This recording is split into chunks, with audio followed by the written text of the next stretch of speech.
বুধবার Real Betis আর ইতালির Syria এর দল কোমো যখন একটি প্রীতি ম্যাচে মাঠে নেমেছিল, তখন কে জানতো যে সেই প্রীতি ম্যাচ এক রণক্ষেত্রে পরিণত হবে। স্পেনের কাদিজ শহরে আয়োজিত এই ম্যাচে বন্ধুত্বের ছিটে ফোটাও ছিল না, বরং দুই দলের খেলোয়াড়রা জড়িয়ে পড়েছিল এক ভয়াবহ মারামারিতে, যেখানে ঘুষোঘুষি চলেছে অবাধে।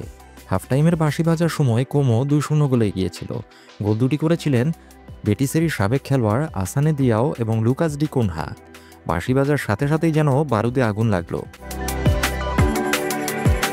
পাবলো ফর্নালস এবং ম্যাসিমো পেরোনের মধ্যে ঘুষোঘুষি দিয়ে শুরু হওয়া সেই ঝামেলা মুহূর্তের মধ্যে এক বিশাল মারামারিতে রূপ নেয়।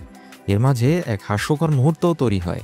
বেটিসের স্ট্রাইকার কুচো হার্নান্দেজ উড়ে এসে প্রতিপক্ষের খেলোয়াড়কে এক ঘা বসিয়ে দেবেন ভেবেছিলেন, কিন্তু ভুলবশত সেই ঘুষি গিয়ে লাগে তার নিজের সতীর্থ নাটানের গায়ে। অবাক করা বিষয় হলো, মারামারি শুরু করা সত্ত্বেও ফর্নালস লাল কার্ড দেখা থেকে বেঁচে যান, কিন্তু মাঠ ছাড়তে হয় কোমোর পেরোনে এবং বেটিসের অভিজ্ঞ ডিফেন্ডার হেক্টর বেলেরিনকে। এই ঘটনার রেশ কিন্তু এখানেই শেষ হচ্ছে না। মাঠের এই মারামারির প্রভাব পড়তে পারে দুই দলের নতুন মৌসুমের শুরুতেও। রেফারি যদি এই ঘটনা নিয়ে কঠোর পদক্ষেপ নেন, তবে এই মারামারিতে জড়িত খেলোয়াড়দের ওপর নিষেধাজ্ঞা নেমে আসতে পারে। আর মাত্র 12 দিন পরেই এলচের বিপক্ষে ম্যাচ দিয়ে বেটিসের নতুন মৌসুম শুরু হতে চলেছে। যদি নিষেধাজ্ঞা আসে আর সেই তালিকায় বেলেরিন, ফর্নালস বা কুচোর মতো খেলোয়াড়দের নাম থাকে, তবে তা কোচ ম্যানুয়েল পেলেগ্রিনির জন্য এক দুঃস্বপ্নের মতো হবে।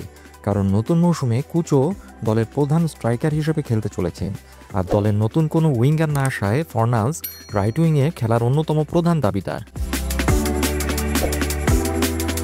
একটি প্রীতি ম্যাচের এমন পরিণতি এখন বেটিসের জন্য বড় এক মাথাব্যথার কারণ হয়ে দাঁড়িয়েছে।